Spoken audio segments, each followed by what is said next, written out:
décrypter, analyser l'actualité sociopolitique en République démocratique du Congo, nous vous offrons la place à l'invité. Nous recevons donc un Congolais qui va nous donner sa sagesse, son intelligence, son expérience à travers les analyses qui vont découler de cet entretien que vous propose Télé Plus. Mesdames, Messieurs, bonjour et bienvenue à notre place à l'invité d'aujourd'hui. Notre fauteuil d'honneur est offert à Maître Michel Tchamala. Il est avocat, c'est un homme politique, mais le reste, il le dira lui-même. Ensemble avec vous, tout poliment, nous allons accueillir notre invité d'aujourd'hui. Bonjour et bienvenue à vous, Maître Michel Tchamala. Et merci beaucoup, monsieur le journaliste Benz. C'est pour moi un réel plaisir de participer à cette émission et d'être reçu sur votre plateau de télévision. Merci beaucoup. Très bien. Alors, j'ai dit ici que vous êtes avocat, vous êtes homme politique. Je pense que d'autres détails sur votre présentation pourraient venir de vous-même. Parlez de vous. Absolument. Maître Michel Tchamala, c'est un avocat, un homme politique. Je suis secrétaire général adjoint de la formation politique du RSD, Rassemblement pour la souveraineté et la démocratie, parti cher au docteur Ivan Ilunga, parti ayant ratifié la charte de l'Union sacrée. Nous sommes de l'obédience du pouvoir et également je suis le coordonnateur de la jeunesse de l'Union sacrée, une structure qui existe, je crois, depuis 2 ans, à la veille du discours du chef de l'État, de la mise en place de l'Union sacrée. Nous, en tant que jeunes politiques, en tant que leaders politiques, nous avons captivé ces discours-là pour la mise en application. Nous nous sommes réunis au travers une structure dénommée Jeunesse de l'Union sacrée, ayant son siège sur haut commandement au siège du MDCO, parti cher au président Gabriel Mokia, auquel nous profitons de l'occasion pour faire appel à tout leader politique, à tout le président des ligues des jeunes, de partis politiques membres de l'Union sacrée, de venir adhérer dans cette vision-là, parce que nous avions une démarche déjà amorcée par rapport à la demande du chef de l'État de la mise en place de l'Union sacrée depuis la sortie officielle au niveau du stade des Martyrs. Nous avons déjà nos 3 noms pour la composition du présidium de l'Union sacrée. Bien. Comme le veut le chef de l'État, c'est dans cette perspective-là que nous voulons aussi faire la promotion des jeunes leaders politiques que nous sommes. Nous profitons aussi de l'occasion pour demander au chef de l'État que le poste réservé à la jeunesse du secrétariat permanent adjoint en charge de la jeunesse puisse revenir à cette jeunesse déjà structurée, organisée, qui tient des activités. Je crois déjà, pas plus tard qu'hier, nous étions au niveau de l'IMCA, auquel, en partenariat avec nos partenaires, nous avons organisé une activité de grande envergure populaire avec l'association RJLF du coordonnateur Faustin Ika, avec la participation du parti FIDEC de Madame Fifi Masuka, l'excellence que je salue en passant. Michel Tchamala, une très longue présentation. On l'accepte quand même, merci. Notre émission sera bilingue. On va donc parler français, on va parler aussi lingala, toujours pour faciliter la compréhension à ceux qui vont nous suivre. Alors, je commence sur une question à lingala. Le 29 mars, Bino Bato, ou accompagné Katata Mukondiamboka, Bouzaki, na stade de martyr de la Pentecôte, na cadre et à sortie officielle, il y a plateforme Mounene, où il est mis autour du chef de l'État, Babengi, Union sacrée de la nation. Il nous a été présenté officiellement ce que vous appelez le présidium. Il y a Union sacrée. Mais chose étonnante, aucun jeune. Ceux qui ont rempli les stades, c'est des jeunes. Ceux qui passent à des émissions pour défendre la vision du chef de l'État qui reste à découvrir, pour défendre les actes du chef de l'État, ce sont des jeunes. Ceux qui tiennent des matinées politiques, tout comme les rassemblements de coins qu'on appelle le Parlement debout, ce sont des jeunes. Mais au sein du présidium, Kakabampaka. Qu'est-ce que cela signifie? Ça ne vous révolte pas? Merci beaucoup, monsieur le journaliste. Ça prouve à suffisance que vous avez une intelligence pointue. Et je peux même applaudir votre question parce que c'est une question qui a léché l'attention de nos téléspectateurs qui nous suivent. C'est dans cette optique-là que j'étais en train de dire que nous avions notre plaidoyer. Nous sommes politiques. Entre politique, il n'y a pas l'âge. L'âge n'existe pas en politique. L'âge peut que être une fatalité parce que en politique, on s'appelle camarade entre femmes, hommes, entre vieux et jeunes. Mais cette classification de l'échelle de l'âge peut peut-être être comprise par certains politiques, par leur entendement.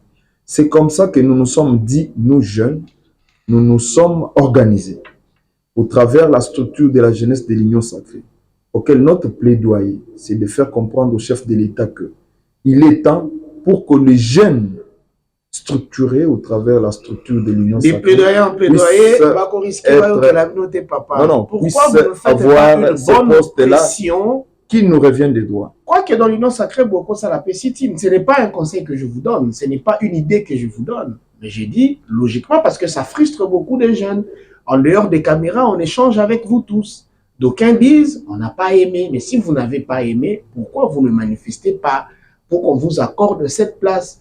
Est-ce qu'au sein du Présidium, il n'y a pas une responsabilité qui revient à la gestion de la jeunesse, à la tête de laquelle on peut voir un jeune diriger? Je crois que l'arbitrage, c'est au travers le chef de l'État, qui est notre garant de la nation.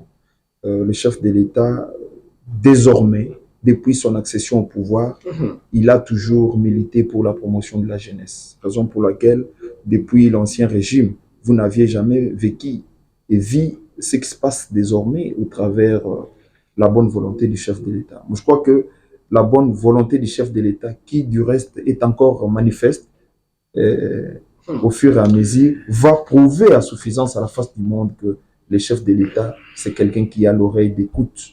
Il a toujours écouté la jeunesse. Je crois que notre plaidoyer va trouver satisfaction.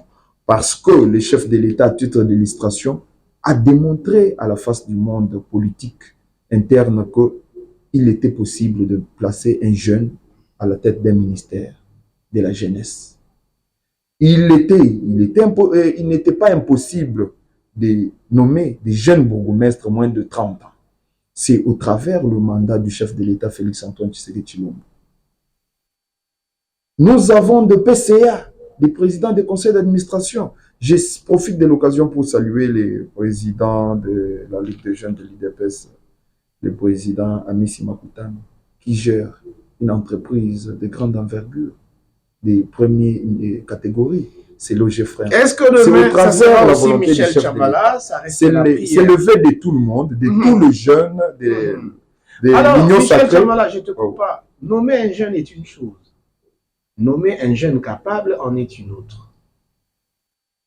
Si depuis l'époque, on n'avait jamais vu un jeune à la tête d'une entreprise, aujourd'hui nous avons vu des jeunes, est-ce pour autant que ces entreprises sont sauvées, les grèves vont prendre fin, la conduite même des agents va être réparée et les crises internes ne seront plus au rendez-vous? Ça, c'est un problème aussi. Là, je crois que vous parlez de l'échelle de valeur. L'échelle de valeur, c'est quelque chose que nous devons toujours préconiser parce que lorsque nous martelons sur la jeunesse, et nous devons voir quelle jeunesse, la jeunesse compétente. Parce que parmi la compétence, il y a des jeunes qui ont la capacité de gérer et de donner Alors, une question dont la réponse ne mérite pas de durer. Peut-on dire que Michel Tchambala est compétent? Absolument, je pourrais dire cela parce que nous sommes en train de gérer une structure, je peux dire une méga structure où à son sein, il y a des leaders, des jeunes, des partis politiques. Très bien. De manière diversifiée. Michel Tchambala, j'ai dit que la réponse ne devait pas durer. Tu vas m'excuser. Nous allons prendre maintenant la partie actualité après cette longue introduction. Vous le savez comme moi que Félix Tshisekedi a séjourné pendant quelques jours en Chine, la question se pose. D'abord, pourquoi Kaka Chine? Et les deux, on avait l'impression que Félix Tshisekedi boudait un peu la coopération entre la RDC et la Chine. Et vous, les communicateurs de Félix Tshisekedi, avez raconté plusieurs fois dans la chaîne, dans la télévision, que l'ancien régime qui avait signé un contrat de modernisation, de développement avec la Chine, ils ont jeté le pays dans la bouche du crocodile. Mais aujourd'hui, Félix Tshisekedi a besoin de faire ses amitiés avec la Chine. Doit-on dire que le chef de l'État a compris la chose en retard?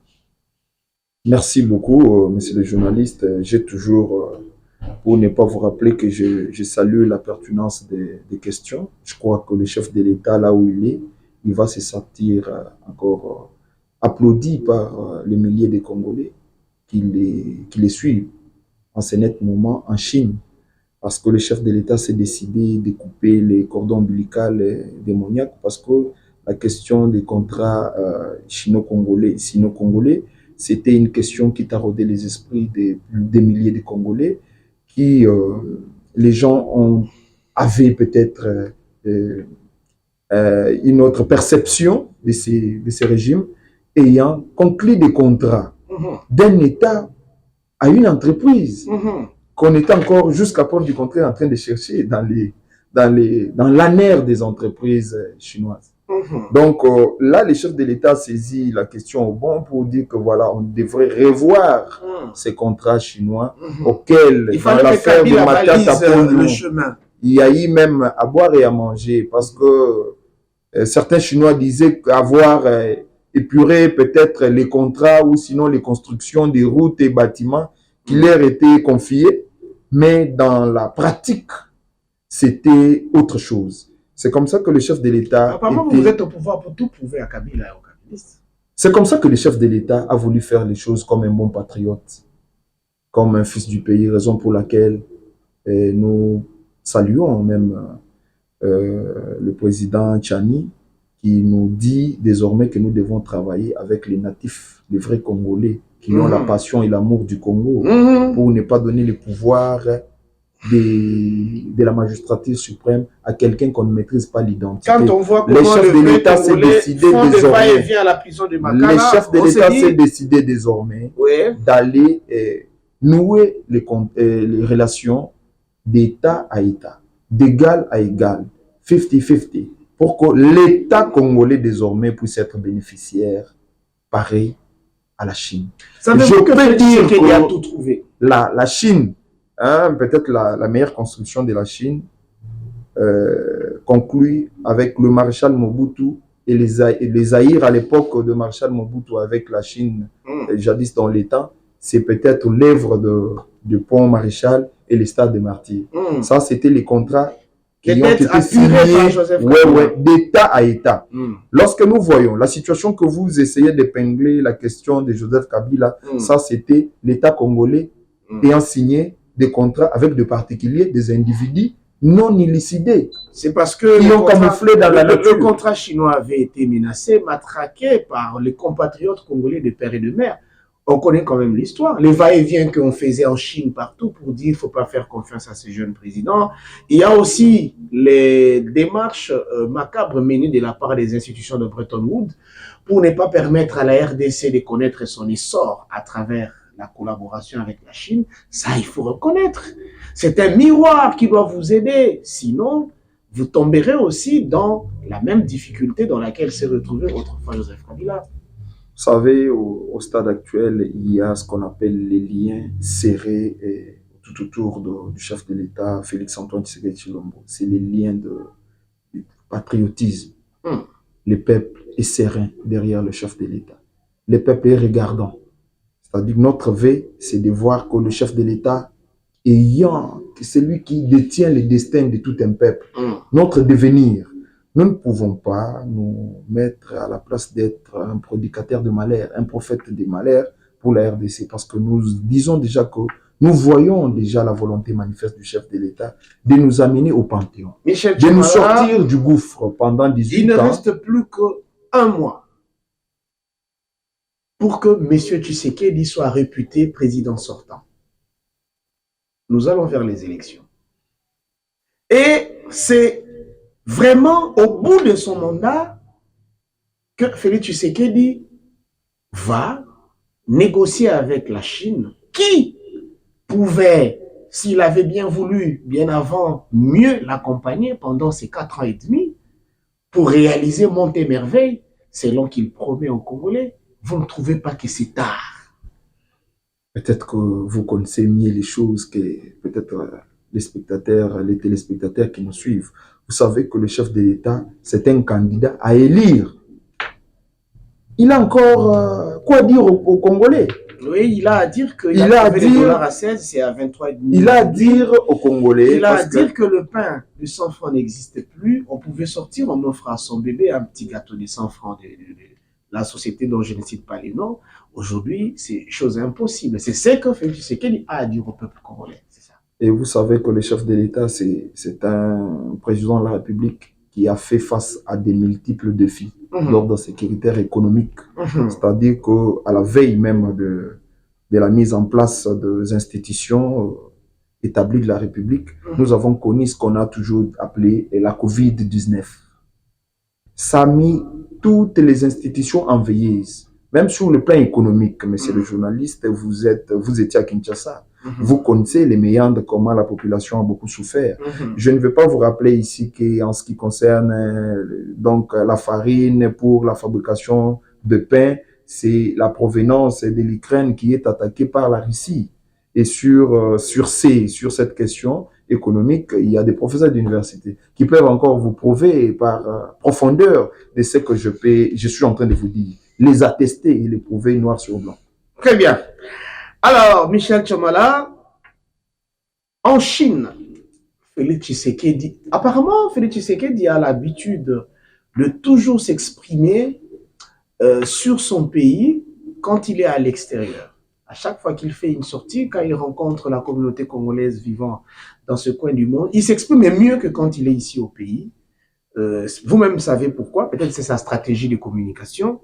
Mais en Chine, Félix Tshisekedi a fustigé la qualité de la police nationale congolaise. Et dans ces dires, je parle de la compréhension de la cité, d'aucuns pensent que Tshisekedi attribuerait cette panne au régime passé, donc au régime de Joseph Kabila. Une fois encore, Félix Tshisekedi n'endosse rien. Il renvoie tout à celui que vous considérez comme son adversaire politique. Et pourquoi il est président? Merci beaucoup, monsieur le journaliste. Je crois que le chef de l'État a parlé comme chef de l'État au travers le monde extérieur, parce que la communication passe plus explicite au travers le monde extérieur, parce que ceux qui sont à l'extérieur ont toujours la communication facile de tout ce qui se passe ici à l'intérieur avec une vitesse de croisière. C'est comme ça que le chef de l'État a prouvé à cette communauté congolaise se trouvant à l'étranger que voilà, si il y a eu tracasserie sur certains compatriotes, il y a eu peut-être de bavures des droits de l'homme, il y a eu, on a arrêté des arrestations et tout ça, c'était par rapport à la qualité de certains policiers qui ont été recrutés à la va-vite et aussitôt habillés en tenue des militaires pour les insérer dans la police, mais qui n'ont pas subi une formation idoine qui s'impose à la police. Parce que c'est d'abord aussi le patriotisme, l'essence du patriotisme, qui doit animer ces agents de l'ordre. Une fois sur terrain, ils doivent avoir des tactiques, des contraintes d'abord, comment maîtriser un incivique qui représente un danger. Et que les manifestants n'ayant pas des armes, et que la proportion, l'attaque proportionnelle devait aussi être à ce niveau. Mais on n'oublie pas que le chef de l'État, c'est qu'il serrait la main au chef de commandement de ces jours pour lui dire félicitations, tu as fait un bon travail. Pendant ces temps, ses compatriotes étaient dans différents centres pour subir des soins.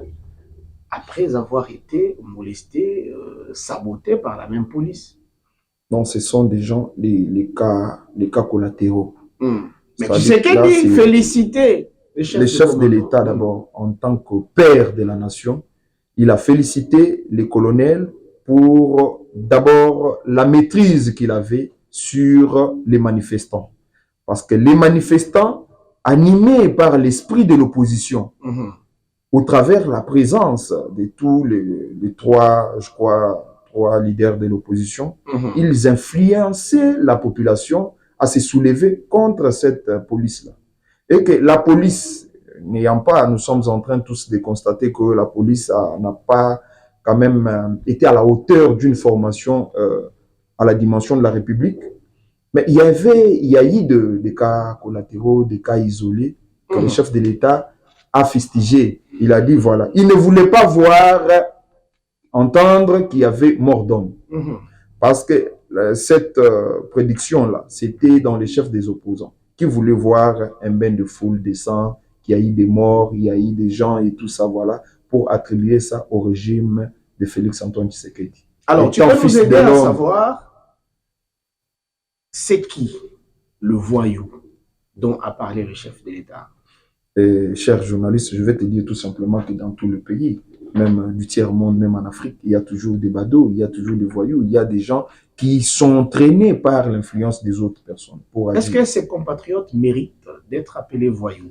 Non, mais le mot voyou, ça ne sort pas de la dictionnaire du chef de l'État, Félix-Antoine Tshisekedi Tshilombo. Nous savons tous, même si vous allez cliquer dans votre téléphone, les mots voyous existent et qu'il y a un comportement qui distingue ces gens-là.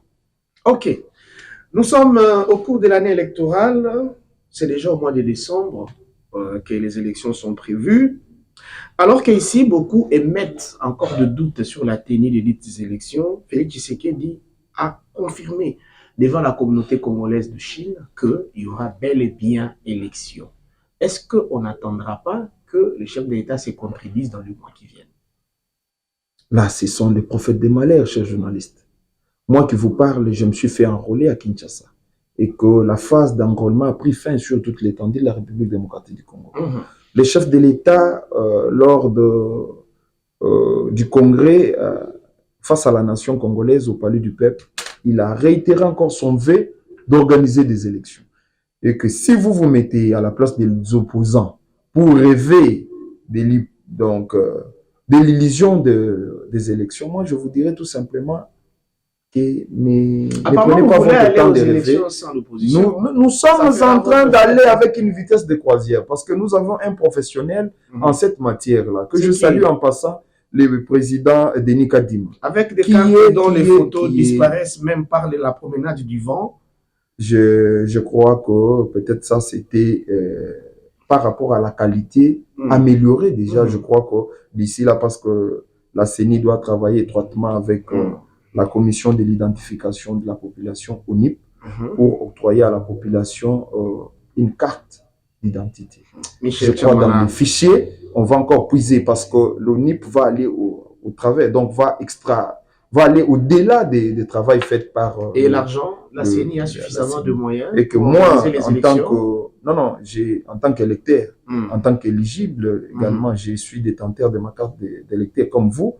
Et que moi-même, là, je suis déjà partant, je suis sans aucune intention de l'éprouver sur le plateau. Mais je vous dis tout simplement que je suis d'ailleurs candidat aux élections de 2023 pour la circonscription de Mwamba au niveau national. Très bien. Alors, parlons du fichier électoral.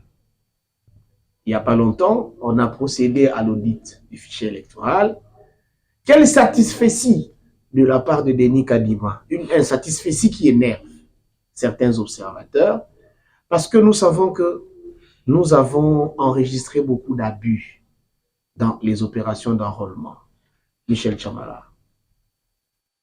Les habits, le chef de l'État a décrié. C'est comme le chef de l'État venait de décrier le comportement barbare de certains policiers. Je ne parle pas de la police. Mais malgré tout, nous allons aux élections. Levé d'aller aux élections. L'État nous est imparti. C'est comme ça que vous avez vu que certains agents n'ayant pas suffisamment suivi leur formation comme il se doit, ils étaient butés à une situation. Et que ces machines sont des machines, là, il faut voir maintenant sur le plan technique, ils étaient aussi contraints. Parce qu'il y a dans certains endroits auxquels ils étaient butés à une situation avec des ordinateurs qui avaient du mal à fonctionner. Chamala, ça prenait du temps. Tu parles de la chose comme si elle est légère. Nous parlons de la vie d'une nation. Les élections, c'est un rendez-vous important pour un peuple. Mais quand vous expliquez les erreurs, vous en parlez avec légèreté. Qui avait interdit au régime de M. Tshisekedi ou encore à cette institution d'appui à la démocratie, la CENI, de prendre son temps à mieux former les agents? C'était qui? Merci beaucoup, monsieur le journaliste. Vous êtes un homme extraordinaire. Vous êtes très intelligent. Je crois que vous parlez du temps. Et là, par rapport au calendrier, par rapport aux élections, aux faisabilités, c'est-à-dire que nous pouvons c'est-à-dire que nous sommes butés à une situation du temps. Il faut donner à la République. Vous êtes journaliste, je pourrais peut-être vous poser une question. Peut-être par rapport au développement et aux élections, les peuples voudraient obtenir quel résultat? Des élections ou du développement? Les chefs de l'État se basent sur le développement des Congolais.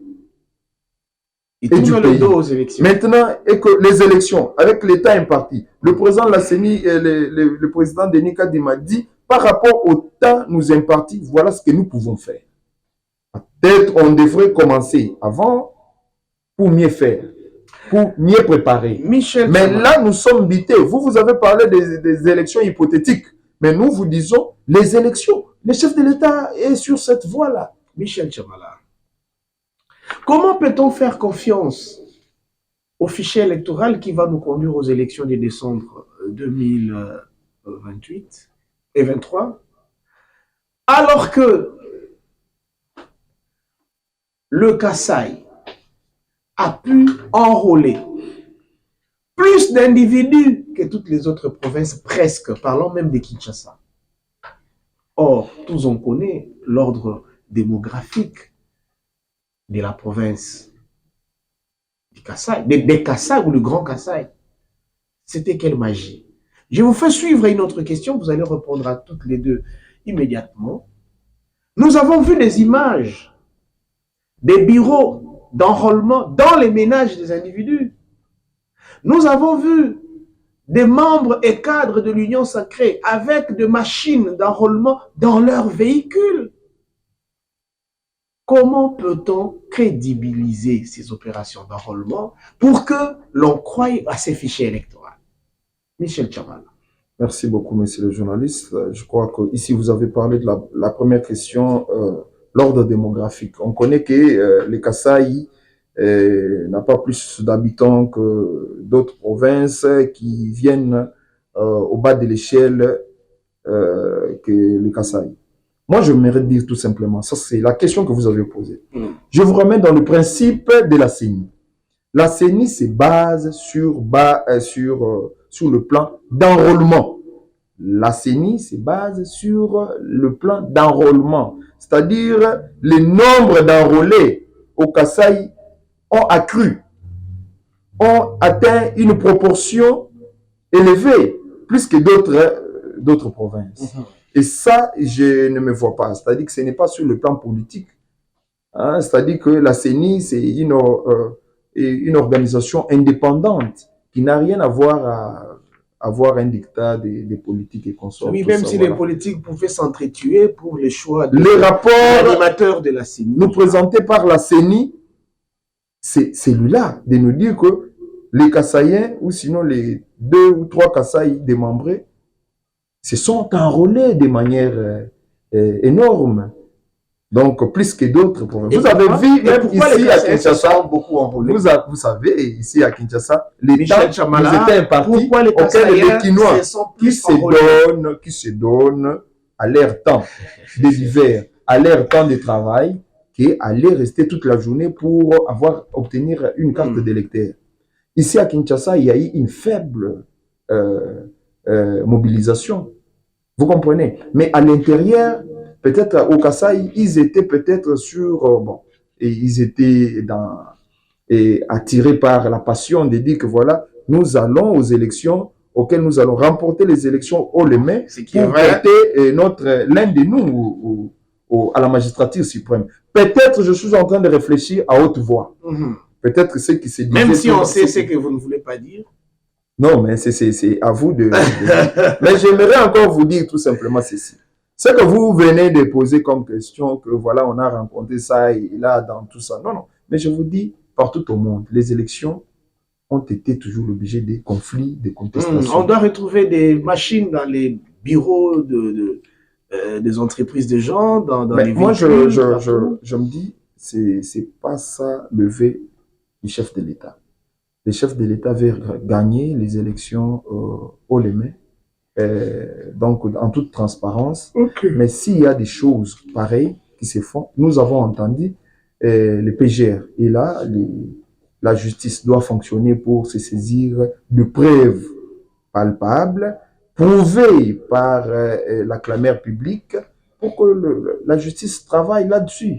Pour que nous ayons des élections transparentes, nous devons aussi associer la justice dans cette transparence-là. Moi, je crois que c'est notre vœu. Quand il y a ça, et certains candidats auraient gardé des machines dans leur maison, ça, c'est ce que nous ne voulons pas. Le Congo que nous sommes en train de militer, nous voulons voir un Congo où il n'y a pas l'injustice, il y a pas injustice à outrance, où il n'y a pas ce genre de comportement que le chef de l'État ne veut pas. Michel Tchamala, on change de chapitre, mais on reste toujours sous l'angle électoral. Tout prouve que même par rapport au résultat des élections, il peut y avoir des injustices ou des forcings manifestés par les uns au détriment des autres. Parce qu'à la veille des élections, il y a des actes qui se posent, qui étonnent, qui inquiètent et qui font réfléchir. Prenons le cas de Moïse Katumbi, qui a été empêché d'accéder à la province de Congo central, où il devait tenir une activité politique. Est-ce cela l'expression de la démocratie sous Félix Tshisekedi? Bon, moi je crois que le président Moïse Katumbi, c'est d'abord quelqu'un qui s'est proclamé candidat aux élections à venir. Il est libre, personne ne peut l'empêcher, si ce n'est qu'avoir le problème avec la justice, si ce n'est que les Congolais estimeraient que peut-être que son identité est douteuse. Peut-être ceux qui l'ont empêché. Il n'a pas pu accéder au Congo central. Oui. Mais c'est la question qu'il posait aux policiers là pour leur dire, est-ce que je suis pas congolais?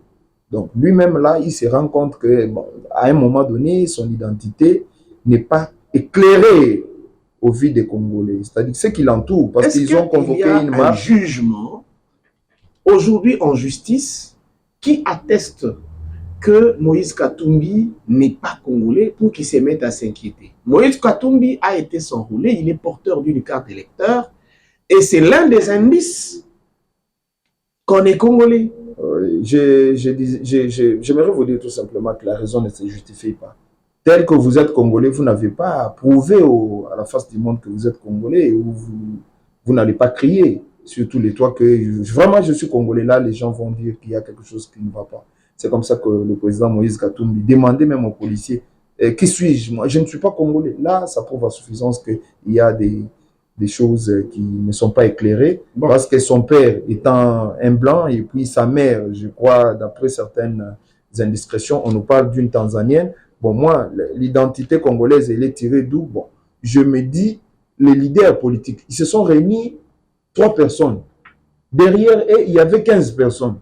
Bon, c'est même le nombre de policiers déployés. Bon, les policiers avaient l'impression d'encadrer une marche de grande envergure. Mais les policiers se sont rendus compte qu'ils n'avaient pas à faire un travail là. Ils sont restés face à 18 personnes. Bon, les interdire de sortir. D'abord, la marche passée, c'était aussi une façon de ne pas aussi d'éviter pour la question d'accès au Congo central, on comprend que vous n'avez pas encore répondu. Non, mais je vous ai dit que c'est les services de sécurité et la police qui ont peut-être des preuves, qui ont des raisons de cette interdiction. On a des raisons Ils auraient dit que c'était le gouverneur de la province nous voyons du Congo central. Les compagnons du chef de l'État qui sont soupçonnés, accusés, ils vont en prison quelques jours après, ils sortent la tête haute. On ne peut pas citer les noms parce que la liste est très longue.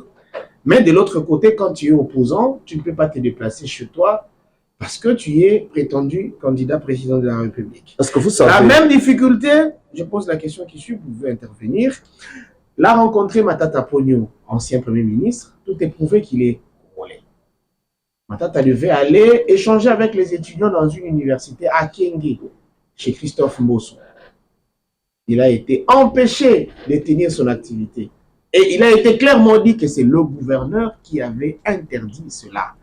Une fois encore, bravo au régime de Tshisekedi, la démocratie se porte bien. Bon, mais moi je crois pas, je ne crois pas à ce que vous dites parce que les gouverneurs du Bandundu, les gouverneurs du Congo central, ils sont autonomes hein, de voir par rapport à la sécurité de leurs différentes provinces. Si certains opposants quitteraient Kinshasa pour les provinces de l'intérieur, on doit se rassurer sur le plan sécuritaire s'il ne peut pas y avoir des dégâts. Parce que vous savez qu'ici, Kinshasa est dans le viseur de l'insécurité avec nos amis de Bateke et Bayaka. On aurait arrêté un groupe d'individus dans une maison de fétichistes au niveau de Ngaliema. Ces gens étaient déjà en train de planifier un plan pour attaquer Kinshasa. Donc, c'était dans un temps record avec les activités qu'organiserait tout ça, l'opposition. Si vous écoutez encore, je le cite son nom, l'honorable Daniel Saf, qui a dit, voilà, moi-même là, je serai devant avec l'armée, si c'est une armée spirituelle, parce qu'ils avaient déjà planifié leur attaque, les jours de leur marche, et que l'État, avec les services de sécurité, ont pu démanteler ces réseaux-là des malfrats, des hommes qu'on ne pouvait pas. Ce ne sont pas des bons citoyens, des gens qui veulent que le sang coule, le sang des innocents, des paisibles citoyens, et qu'ils veulent maintenant se rabattre dans des provinces. Qu'est-ce que Matata Ponyo a à voir dans tout ça? Non, mais c'est un homme politique, c'est un acteur politique. En politique, ne voyez pas le visage de quelqu'un. C'est-à-dire qu'en politique, il faut éviter les dégâts, parce qu'on peut vous présenter quelqu'un ayant commandité des actes de génocide, mais vous n'allez pas croire. C'est comme ça que les services de sécurité, quand ils donnent des informations, il faut s'atteler à ça. C'est comme ça que moi, je crois peut-être que les gouverneurs des différentes provinces étaient saisis pour cette question-là. C'est comme ça qu'on a empêché. C'est juste une méthode de contraintes pour éviter les dégâts, les pires, pour sauver les vies humaines. Bien, Michel Chamala, on parle de la stigmatisation d'une tribu en RDC. Après une émission sur CML 13, où nos compatriotes s'exprimaient par rapport à ce qu'eux considèrent comme injustice subie de la part du régime, Daniel Safou, disparu, Mike Moukebaï, déjà acheminé à Makala, ils sont reprochés de tenir des propos de stigmatisation, des propos ségrégationnistes à l'endroit des Balouba. Vous ne pensez pas que la sanction réservée à ces gens puisse être beaucoup plus dure que la taille de la faute commise? Absolument. Moi, je crois que nous sommes dans un pays, dans un État, que veut le chef de l'État de ne pas nous lancer dans cette option-là, parce que ça risque de nous produire même une guerre civile, chose que nous déplorons, parce que depuis un moment, il y a toujours un langage à l'endroit d'une communauté. Donc, cette communauté se sentira aussi frustrée. C'est-à-dire que là, je profite de l'occasion pour peut-être parler à mon frère, mon ami, que je salue, Louis-France Kouzikissa, qui est le DG de la chaîne CML 13, pour lui dire que mon frère, ce qui nous unit est plus fort que ce qui peut nous diviser dans la pratique. C'est-à-dire que nous devons garder le Congo au cœur, ne pas se lancer dans les tribus. Ça, c'est réfléchir plus bas qu'éteur. Nous pouvons nous dépasser de ça, de ces sentiments-là. Mais malheureusement, je vis. C'était certains députés invités sur le plateau. Ils devraient dépasser la phase de la passion, des émotions, aller au-delà. C'est ça aussi un homme politique. Ils n'ont pas fait preuve de ce qu'on attendait d'eux. Malheureusement, l'honorable Mike Mukebai a fait preuve de l'insuffisance de la sagesse. Il a été traîné par les deux amis, Louis-France Kouzikissa et l'autre Daniel Saf, pour les traîner dans la boue. Et lui, en tant que Kassaïen, peu importe l'identité, peut passer, bon, la costume qu'il porte de l'honorable peut passer, c'est un mandat qui peut passer. Mais il restera et il mourra Kassaïen. Il ne pouvait pas admettre sur le plateau de CML13 qu'on puisse massacrer sa tribu. Ce que nous avons de plus cher, c'est les sangs congolais. C'est aussi la tribu. On ne peut pas l'hypothéquer ou l'aliéner. C'est-à-dire, en dépit de tout, on ne peut pas, tel que nous sommes avec vous sur le plateau, pour vous identifier dans votre chair, dans votre sang, pour dire, vous êtes de telle tribu, vous êtes de l'Est, vous, les gens de l'Est. Ça ne passe pas. Ça, c'est pas ce que fait le Grand Congo. C'est comme, je peux vous paraphraser ici les dires de Patrice Emery Lumumba qui a dit, nous ne voulons pas voir le Congo ou sinon le parti d'Abako du MNC. Nous voulons parler les maîtres mots. Nous, les jeunes, parlons l'unité. Et l'unité va serrer encore les liens du patriotisme qu'avant. Bien. C'est ce genre de députés que nous voulons dans les mandats à venir. De l'émission, Michel Tchamala, on parle de sécurité dans notre pays. Le chef de l'État a reconnu que l'EAC serait de mèche avec les M23.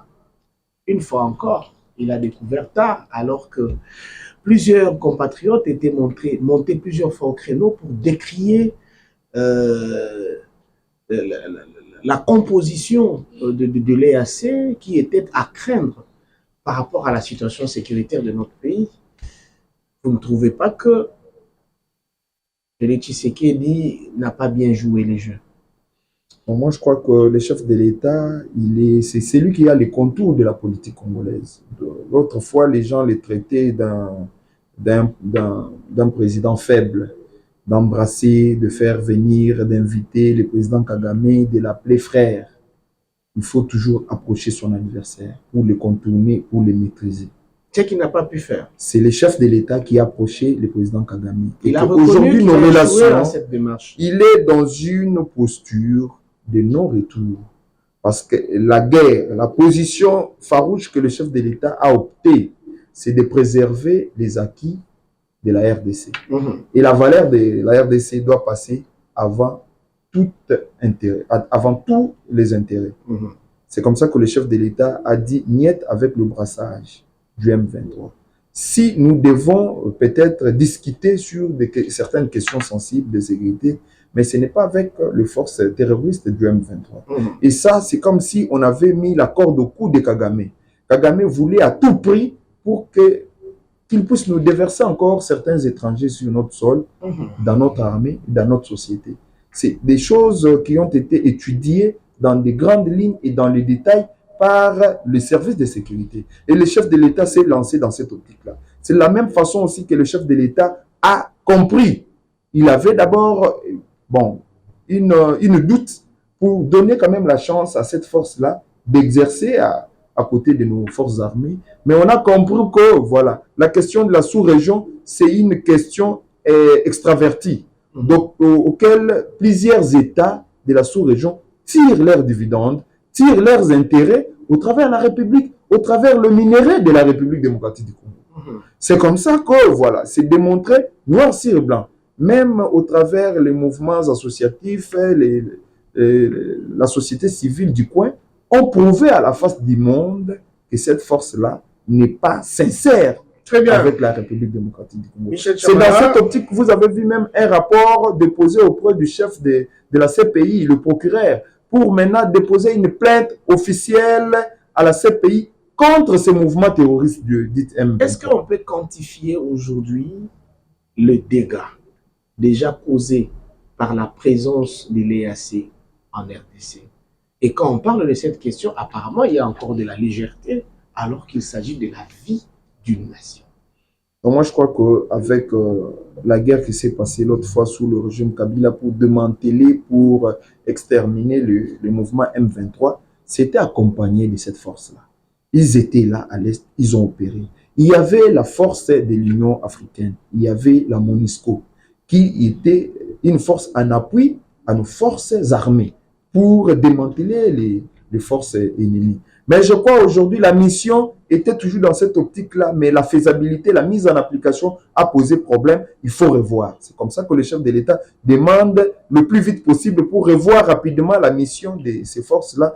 Au cas contraire, ils peuvent plier bagages et partir parce qu'ils ne sont pas en mission de touristes, en mission de tourisme au Congo pour voir des belles collines, voir des minéraux, voir des belles femmes. Non, non, ils ne sont pas venus pour ça. C'est juste pour goûter hors de notre territoire ces forces dites terroristes. Si la mission n'est pas respectée, voilà, on va parler autre chose.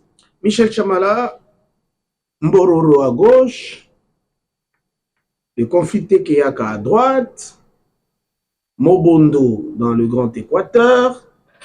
Apparemment, il y a des poches d'insécurité partout. Vous ne trouvez pas que sous Félix Tshisekedi, le Congo risque gros? Nous sommes les jeunes leaders de la politique de notre temps. Nous maîtrisons le méandre. Je crois que ça a été planifié. Aujourd'hui, ça commence maintenant à couler. C'est-à-dire que le masque tombe pour nous prouver que ça a été planifié, pour mettre les bâtons dans les roues de Félix Antoine Tshisekedi Tshilombo, des pères et des mères. Parce que c'est comme si on avait déjà planifié. Les chefs coutumiers ont dit ça pour dire qu'ils se sont vus expolier leur terrain, leurs terres et leurs villages. C'est les politiques de l'ancien système, de l'ancien régime qui ont acheté tout.